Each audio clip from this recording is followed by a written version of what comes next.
Let's first talk about Des Linden. Announced that she's running the Boston Marathon, Gordon, in the fall, coming off the 50K performance that she had in Oregon, where she ran 2:59, first woman in history to do it.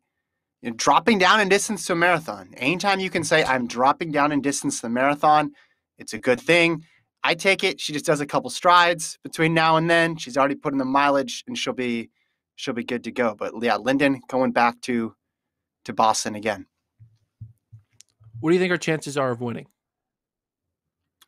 I think they're pretty good for the reasons I mentioned before.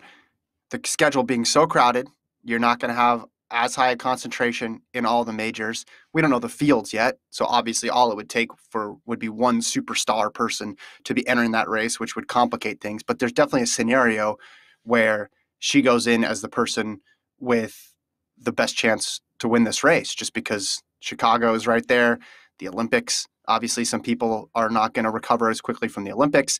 You have New York. You have everything happening over a very, very, very short time window, and we knew this was going to be the situation. So I think she games this stuff out, right? This is not her first time around. She knows, and she really wants to win this race. I think she's going to have a good shot. I think she's going to have a very good shot to podium, right? I think that's going to be because we know how solid she is, and the fields certainly aren't going to be as deep, but I definitely think she's going to have a chance to win this race.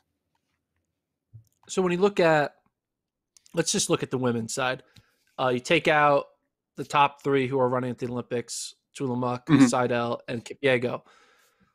Do you think the likes of Linden, Hall, D'Amato, Sisson, Taylor, Huddle, assuming Huddle and take out Huddle or Sisson if either of them make the 10K team, do you think they're all gonna dodge each other? Not the word dodge strong, but like, do you think Linden will do Boston? So then Sarah Hall's like, all right, I'm gonna do either Chicago, New York, or London or Berlin, and then it's like, all right, I'll do the third option, and then Huddle will be like, all right, I'll do the New York, and so like there'll be one top tier American at each place.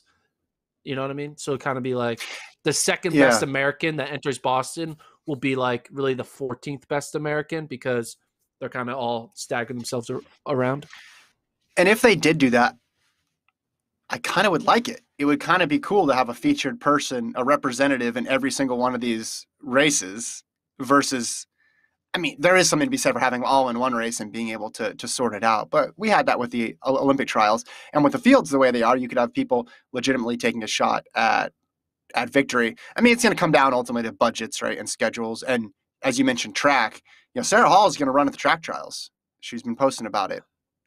We know, obviously, Sisson, Huddle, Taylor, etc. Like, they're going to be racing at Cara D'Amato. They're going to be going for Olympic spots, and I think at least a couple of them will get on the team, which will impact what they decide to do in the fall.